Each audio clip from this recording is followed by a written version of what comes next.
Questi ragazzini mi sembra che stiano andando bene, mi sembra che sia un torneo dove c'è un buon livello di gioco. Cosa dici?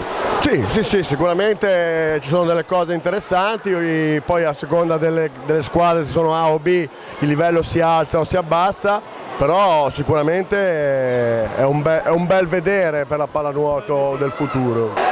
Abbiamo visto tantissime squadre, tantissimi ragazzi, quindi complimenti per tutto, sia per l'organizzazione che come per la parte di allenatrice. Sì, sono 27 squadre in tutto, da tutta la Liguria, più alcune squadre da fuori come il Carrara, mentre dell'Under 9 sono 4. Qui abbiamo 3 squadre, 2 Under 11 e un Under 9, quell'Under 9 con i bambini appena arrivati da quest'anno, che vediamo che cosa riescono a darci in questo torneo, visto comunque gli allenamenti che fanno durante la settimana.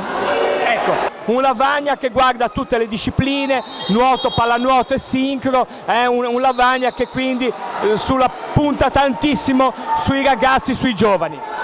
Direi che è il nostro biglietto da visita e d'altra parte non può essere diversamente. I giovani, le future leve non sono altro che la linfa vitale dovrebbero essere la linfa vitale di tutte le società e i sodalizi sportivi. Senza di quelli non si può andare da nessuna parte. Ecco, quindi Lavagna con tutti i ragazzini che ha di agonismo ovviamente si posiziona molto bene, diciamo, in questa classifica di società, addirittura oggi schiera 3 squadre. Sì, tu sai che oggi classifiche non ce ne sono.